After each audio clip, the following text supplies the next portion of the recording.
and thank you for coming to my channel. Thank you for the channel. I really appreciate it. Good morning. It's 7 a.m. in New Hampshire. It is 45 degrees, and the gas prices, I'm going through by the local gas station here, is $2.79. It was $2.73 for a while. I'm glad it's not up to $2.80, but you know, it hasn't gone down a ton. But welcome to my channel. Thank you so much for coming. And I have the camera so that you can see the scenery in New Hampshire. It's getting kind of brown. It is November. My daughter, let's see, how old did she turn this? Oh my goodness. 23. Oh man. She's my youngest daughter, and she is like amazing. I call her practically perfect, you know. She obviously isn't perfect. Nobody's perfect, but she's pretty amazing.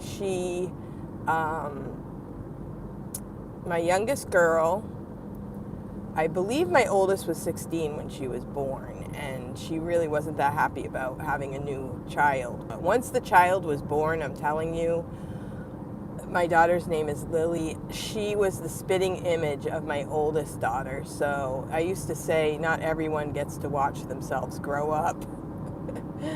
And so she's so cute. And she loves reading. She's a bookworm. She loves school. She's good at everything. We went to school when she was in 5th grade, and she was like the perfect example of a student. We homeschooled for all of her life before that, and she loved reading. I remember in 1st grade, she thought that we didn't really do homeschool because I could tell she was way beyond a regular 1st grader. So we just did whatever came up. And she read a lot of books. She read a lot of books at the library. She became addicted to books. And so when we went to school, she didn't know like the school routine or anything. She'd never gone to school before. But she studied everything. She helped her friends. Like, they were always quizzing each other and challenging each other to do a good job. She got all A's all the way through. And when she got to be a junior, she was taking dual enrollment classes through the computer while we were at school. And she was doing a great job. And then we had the COVID stuff that March, and so we had to go home. And it was so sad because, you know, it affected her junior year. We didn't end up going back to that school because she ended up graduating. And she didn't know if she wanted to graduate with the juniors that year or if she wanted to graduate with her class the following year. And it was just kind of mixed up. And they told her if she graduated with the juniors, she wouldn't be able to have, even though she had the best grades, she wouldn't be able to have any awards. Like no valedictorian, no awards for anything because, you know, she graduated early and she couldn't take the awards from the two people that were graduating that year. And it was really a mixed up situation.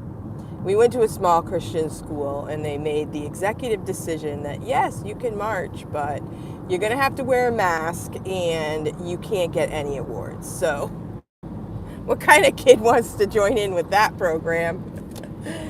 So she declined graduating with them, and then she ended up working for that entire year, and she saved up and bought herself a car. She worked for an amazing family, nannying, and they treated her like they were her own. She was their own, and she saved all of her money and bought herself a car for cash. And so she's just an amazing person. She really is. And she ended up we ended up doing a homeschool graduation where she got all the awards, and she also got valedictorian. I think there were 3 girls that graduated together, and we had a ceremony and the whole 9 yards, invited family, friends, and all of the girls got valedictorian. So it was pretty fun.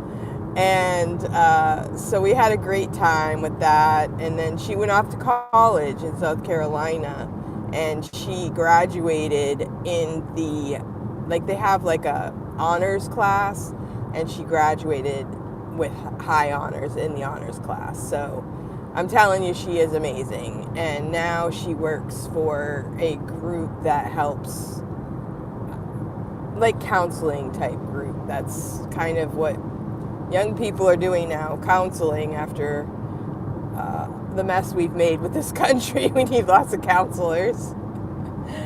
So anyway, she's still in South Carolina. So how did I celebrate? Hello, thank you so much for coming.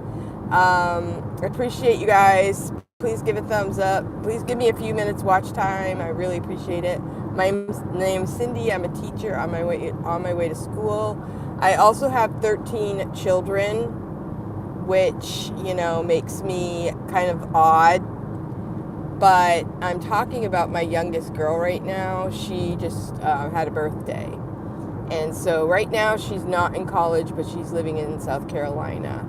And she's doing very well. She loves books. She said now that she's graduated, she can get back to reading books that she enjoys. And she's just enjoying her life right now. And in order for all of my kids, one of the reasons I work is to make some money so I can send my kids gifts for their birthday. And I really appreciate Amazon because I can pick something out and have it sent with no shipping. And so it's been a lot of fun. So for her birthday this year, I chose to get a little plug-in electric lunchbox that you can put your leftovers in. Thank you so much for the thumbs up and the comments. I really appreciate it.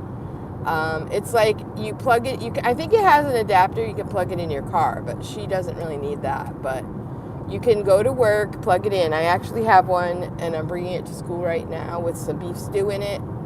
And you just take it with you. It's kind of individual size, and you plug it in, and when it's lunchtime, it's hot. You don't have to use the microwave or anything. So I sent her that, and she sounded like she really loved it, and she's going to use it today for the first time. So I try to get something that when they look at it, they think of me. I know that's kind of bad, and something that's useful, that's not cluttery, because she doesn't really have her own house right now. She rents a room in a house, and she'll probably be moving. Who knows what she'll be doing. So keeping her carbon footprint at a low, because she has quite a carbon footprint at my house still. She has lots of stuff. So I'm able to look through her stuff that she left at home and realize what she doesn't use. But anyway, I got her that, and I got her some bracelets that she wanted.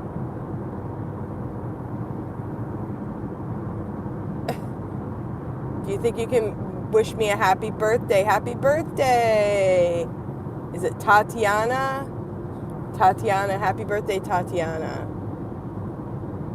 And I'm in New Hampshire right now. It is November 10th. Tomorrow is Veterans Day. So we're remembering the veterans tomorrow. Today we do have some rain, and I hope it's a nice day tomorrow. It's going to be rain or shine. In our town, they're going to have a little ceremony. So I am planning to go to that. We have the day off from school, so I'm going to really appreciate that. And I'm also on the Veterans Committee at the State House. So that has been very interesting. I've really enjoyed being a part of that. I love the whole vibe at the State House. It's just so amazing. I love hearing debates. I love hearing, some things I don't like hearing, but I like to hear debates done civilly. And I love hearing the discourse. And sometimes I'm really kind of flabbergasted at how some people think, but it's done in a professional way, and I really love it. So I'm today I am thankful for the veterans. I'm glad for those who have stepped up and decided to be a part of the fight for freedom. And my father was a veteran. He was in the National Guard. He ended up going to North Carolina to train, but then I believe he was going to go to the Korean War. I'm not exactly sure. But he never did go overseas. I think everything was over by the time he was ready. But they had, they did a lot to sacrifice to be a part of it. And during that time, my father, he had gotten married. He had a little child, and they had just bought a house. I don't even think they owned a car at the time. Or maybe my dad had a car, but my mom didn't. But they went down to North Carolina, and my dad was, he did his training and everything, and my mom was in North Carolina with the baby, which I don't know, like, it seems like nowadays if somebody buys a house, they will stay in the house. They won't go to where the other person is. But she did. She went where he was, and she, stayed by his side until he could come back home. And then she came back home to New Hampshire, and they carried on. And so I'm thankful for my dad. He didn't really say a lot about being in the National Guard. He wasn't in there as a career person. But I have to tell you, he is he is buried in the cemetery in New Hampshire, the Veterans Cemetery in Boscawen.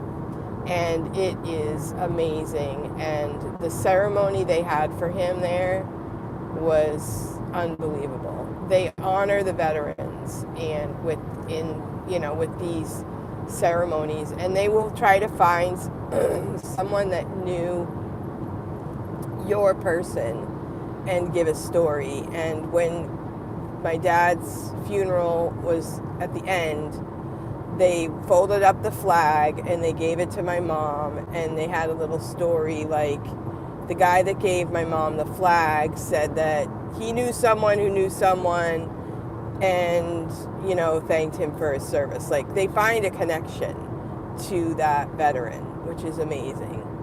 So it was awesome, and I can't say enough good about that. So it's an honor to be a part of that. I have also a son who's in the Army, and he served, I can't remember how many years, maybe 6 years or something in the Army, and he learned a lot from that. He also was able to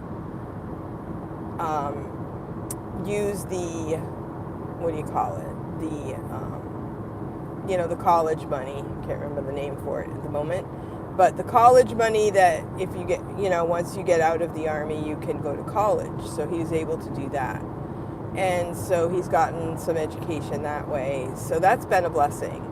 And we also have different veterans in our town. And I'm really thankful for those who have stepped up to be a part of our defense program and to help people and help.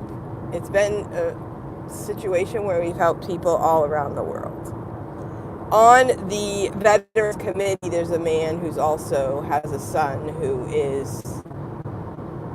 was killed in, I believe, Afghanistan, and it's very sad. They honored him as the dad for having a son with such bravery. So there's a lot that goes into the veterans and their service. And I never did join the Army because I never thought I could do it, and I think I've done a lot in my life that prove that maybe I could have. Maybe I just could have, right? But it just wasn't on my radar back then. And when I was in college, I went straight to college, and a lot of people did the Desert Storm thing, and that was really kind of hard because there was a lot on the news about different things that happened in the desert that was really kind of scary. So I wasn't sad, but since then, obviously, I've grown up a lot, and I've met a lot of amazing people I have to say, people who have been in the military, they know, they appreciate this country, and they know what, they appreciate what they have. They really believed in what they were doing, and they have character and grit and fortitude, and they work hard. And I remember meeting this lady. I was at the blueberry patch, for a few years there. I'd bring my kids to pick blueberries up north in the summer, and they would get paid for picking. And so we were just picking berries, and you could hear this, older lady talking, and I was like, wow, she seems really old. I'm surprised she's out here in the 100-degree weather picking blueberries. And I was just listening to her talk, and she was full of energy, old, and just amazing talking. I can't remember her topics at all, but I just remember her energy. And through the conversation, we learned that she was a military nurse. And I don't think she ever knew, how to give up, how to work less. She was just amazing. And I thought, you know what? That's what, she is an amazing person. To the military, and she became even more amazing. So I'm thankful for all the military people and for what they do for our country. And it's kind of sad that people that don't go into the military, a lot of times they don't learn the character that they should learn. What other part in life is that regimented to really mature a person? Schools nowadays are like babysitting services, and everybody's got mental health problems, and we're just a milquetoast pacifier type society, and we need to make a change on that. People that don't go into the military should also learn character. That's my opinion. And so take it from me. I had 13 kids, and they all have good character. And sometimes it's just because they had to survive in a house with 13 kids. Not necessarily because of me. But I did read a story this week about the lady who is the mom behind Cheaper by the Dozen. And I can't remember her exact name. I might do another video about her. But she had 12 children, and she and her husband were extremely intelligent, and they would do studies, like engineering studies, on how to do things efficiently, And in the movie, you can see, the old movie, Cheaper by the Dozen, you can see that they were very into, like, lining the kids up for brush time. Everything was, time management and how to get it done efficiently and well. And I think she even had like a bed making regimen. So, and her husband died when she had 12 children. And in those days, women were not like, oh, I'm going to go get a job for $100,000 a year. They couldn't even work.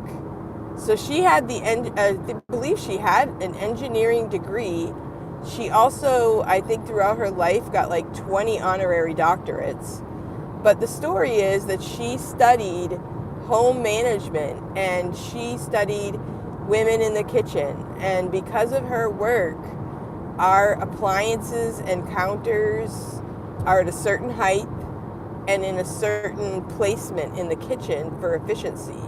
She studied women working and, how to set up the kitchen so that you don't have back pain. Unfortunately, a lot of women don't use their kitchens these days. But her work has been amazing. So she wasn't just the mother of 12. She was a very smart lady, and she contributed a lot to our society. So that was a story that I read this week. So I think that everybody should try to find something that they can do and, give back to the world that they're in. And nowadays we're seeing a lot of just, oh, this is owed to me and that is owed to me. And, if people give you stuff, you're not famous. But if you give others stuff, that's what really counts. When you give of yourself and you give to others and you do something for other people in your life, that's what makes a mark on society. So, thank you so much for coming to my channel. I appreciate it. And thank you for the thumbs up. And I just got here the movie Cheaper by the Dozen, the old movie. It's also a book. And I'll tell you, the book is better than the movie. The book is definitely better than the movie, and probably the biography of this woman. I saw this story on Facebook, so it was a short story compared to, a biography of her life. But giving back to the world is what will leave your mark on this planet. I've heard kids say, they want to be YouTubers or they want to be famous on YouTube, and I'm like, why not? I think talking on YouTube would give kids a reason. Like, what do you have to talk about? What could you do? You'd learn a lot about just talking on YouTube, being a YouTuber. You would improve your skills that are common for today. Like if you work at a job, say you work selling kitchen appliances, you can make your own commercials, right? If you sell real estate, you can make your own videos about different houses that you're selling. There is a world of opportunity in the YouTube community. And I have a friend, her name's Cherie Burlington. I interviewed her. No, I didn't interview her, but I went to her house and I did like a video about her website and everything. Since then, she has made her own YouTube channel and she's selling some of her artwork on clothing. And it's amazing. So she's actually making some money now. I'm not really making any money right now, but who knows? I feel like I'm going to do these car chats. Maybe at some point I will come up with an idea that makes me money. But for right now, this is my therapy. Talking to people and just sharing a little bit about New Hampshire. You can see New Hampshire weather. Talking about the weather, talking about teacher stuff, and just the teacher life. And I also teach in person every day, but tomorrow we have a day off, so that's the great thing about teaching. I guess if I was a banker, I'd also have tomorrow off, or if I was a post office person or a town worker. They get lots of days off too. Our town workers get Friday off. Like, they only work Monday through Thursday. I don't know if I agree with that, but if I was a worker, I'd love it. So anyway, I am going to sign off now. I appreciate everyone for coming to my video, and I hope you guys have a great day. Hope the weather's good where you are, and I hope you are looking at having a great day. And tomorrow will be Veterans Day. I hope you have a veteran you can thank. And I got a note today asking for some addresses of people that I know that are veterans, and I hope that you have people that you can thank for their service. And for every person that you thank for your service, I haven't looked it up, but they have friends that didn't make it to the point. Either they might have war, or they might have died of complications of something that happened, or maybe they just didn't make it. We have a guy in our town, he's in his 90s, and he's survived a lot of people, so they represent others who have also served. So thank you so much if you have served. in the military, and if you're a veteran, thank you for your service. And I'm signing off, so thank you for coming to the video. Thank you for the thumbs up, and I'll see you